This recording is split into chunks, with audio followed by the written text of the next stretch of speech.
Hoje vou falar da história do inglês, uma língua que todos sabemos que é bastante importante no mundo hoje em dia, mas que começou por ser, e durante muito tempo foi, uma língua perdida no meio de uma ilha lá no norte da Europa, a quem ninguém ligava.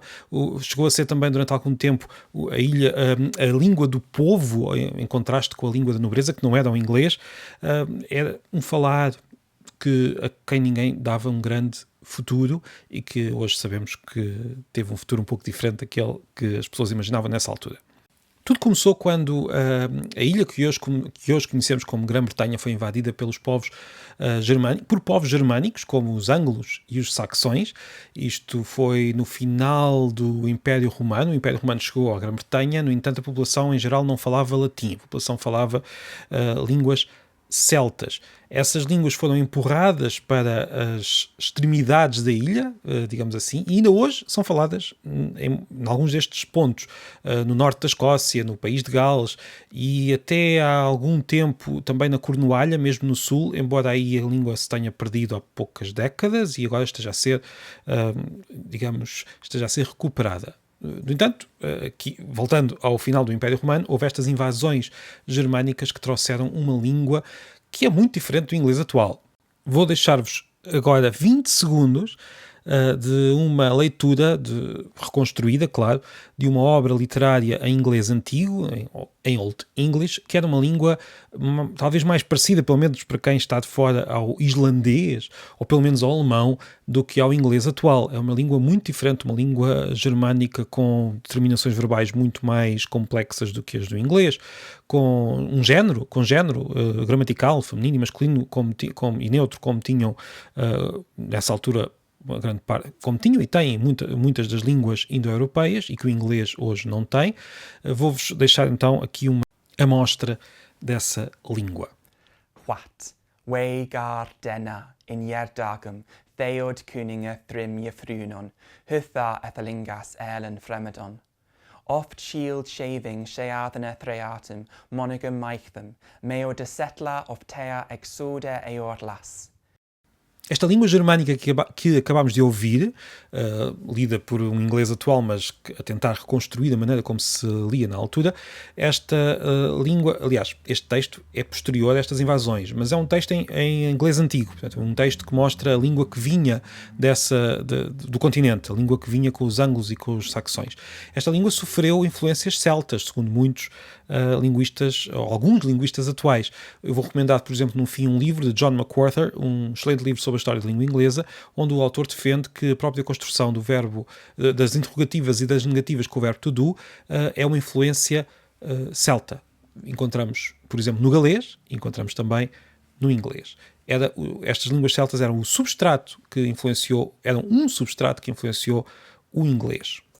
Ora, se os anglos e os saxões vieram para a Grã-Bretanha e fizeram as suas patifarias às línguas celtas que lá estavam, no fundo arrumando-as a um canto, embora elas ainda lá estejam, como eu disse, foi depois a vez deste inglês antigo de sofrer as suas próprias invasões de outros povos que influenciaram e, de certa maneira, mudaram profundamente a língua.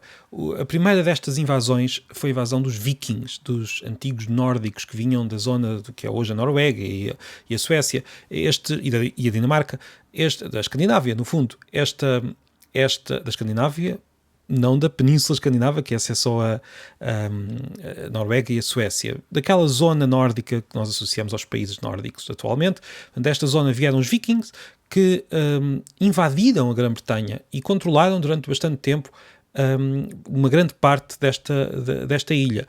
Criou-se um território chamado Danelaw, onde os governantes eram os vikings. Ora, estes vikings, apesar de falarem uma língua germânica também, era uma língua germânica bastante diferente e por isso, ao aprenderem o inglês antigo, já enquanto adultos, acabaram por aprendê-lo de forma um pouco diferente e acabaram porque tinham uma língua na cabeça e aprenderam outra, acabaram por mudar muito a língua que estavam a aprender. O inglês, e como eram muitos, acabaram por influenciar a própria língua e a própria língua mudou com eles. O inglês deixou, por exemplo, de ter género gramatical. O inglês ganhou uma palavra ganhou muitas nesta altura, mas uma delas é muito famosa, por exemplo, o pronome they, eles ou elas. foram os vikings que o trouxeram, entre muitas outras palavras. Foi uma das invasões que mais mudou a língua, mas não foi a única, nem foi a principal. Em 1066, os normandos invadiram a Grã-Bretanha. Os normandos falavam uma língua parecida com o francês normando, e trouxeram essa língua para a Grã-Bretanha, e essa língua passou a ser a língua da nobreza inglesa. O povo continuou a falar inglês, um inglês que ficou um pouco mais solto, sem ter, digamos assim, uma forma de prestígio a ser usada pelos nobres, e os nobres falavam francês. O inglês era a língua do povo, o francês normando era a língua da nobreza. Ainda hoje vemos certas cerimónias no Parlamento inglês que são em francês normando. O próprio brasão do rei britânico tem uma frase em francês por causa disto. Esta língua que veio do continente influenciou muito o inglês, de tal forma que o inglês tem hoje uma grande parte do seu vocabulário de origem francesa, ou seja, latina. Basta pensar que há palavras como pork, quer dizer carne de porco, que estão ao lado de pig, quer dizer porco. E isto é apenas um exemplo entre muitas. Há liberty, freedom, e por aí fora. Há muitas palavras que têm esta dupla existência enquanto palavra de origem normanda e palavra de origem anglo-saxónica. Muitas das palavras mais comuns continuam a ser as anglo-saxónicas, as palavras normandas, ou melhor, francesas, afrancesadas, latinas, como quiserem, mantêm aquele ar um pouco, digamos assim, afastado do uso comum, aquele ar de ser uma palavra da alta, se quisermos assim. No entanto, fazem parte do vocabulário inglês. O vocabulário inglês tem todas estas influências dos vikings, dos normandos, e não acabamos a história, como é óbvio. Apesar do uso do francês como língua da nobreza, da corte, o inglês continuou a ser usado na literatura. Temos, por exemplo, Chaucer, que escreveu em Middle English, o inglês médio, o inglês que já não era o Old English, mas ainda não tinha chegado ao inglês que nós reconhecemos como inglês atual, embora isto seja sempre um processo contínuo, sem grandes fronteiras. Chaucer é um dos grandes autores da literatura inglesa, e nós já conseguimos perceber um pouco melhor que aquilo que está ali é inglês e não uma língua germânica que nós não conseguimos reconhecer. Entretanto, os reis ingleses voltaram a usar o inglês. O inglês começou a ser novamente uma língua do Estado, da administração do rei, e também começou a ser uma língua de grande prestígio, e começou também a ser uma língua usada na tipografia, ou seja, na impressão de livros. Uma língua que foi usada, por exemplo, por Shakespeare, que, diz a lenda, criou uma grande parte do vocabulário inglês. Não será bem assim, criou algum, mas também muitos outros escritores criaram. Shakespeare parece que criou um pouco mais do que os outros, mas é, digamos, apenas um conjunto diminuto das palavras. No entanto, usou o inglês como material artístico de forma inigualável, e tornou-se a grande figura da língua, a grande figura literária, e não só da língua. Shakespeare foi, ou seja, ganhou aquele estatuto que noutras línguas temos, por exemplo, Camões para o português, Cervantes para o espanhol, temos Molière, talvez, para o francês. Shakespeare tornou-se, de facto, a grande imagem da língua inglesa. E diga-se que, como autor, como dramaturgo, como sabemos, ele escrevia peças de teatro, ele aproveitava a língua toda, as palavras francesas dos normandos, as palavras antigas, anglo-saxónicas, as palavras dos vikings, as palavras inventadas por ele próprio, as palavras latinas que ele ia buscar ao próprio latim, à fonte, as palavras que vinham do italiano. Ele, por exemplo, lia várias traduções e usava palavras que os próprios tradutores tinham inventado, porque tinham trazido das outras línguas, inventado para o inglês. Era um autor, um escritor, um dramaturgo, o que quiserem, era um gênio da língua, que usava a língua toda. Também por essa época, os ingleses, tal como muitos outros povos da Europa, incluindo Portugal, andaram pelo mundo fora, por vários motivos, alguns bons, outros nem por isso, mas o certo é que o inglês andou a aspirar palavras de várias línguas. Encontrava uma palavra e aspirava e ficava com ela.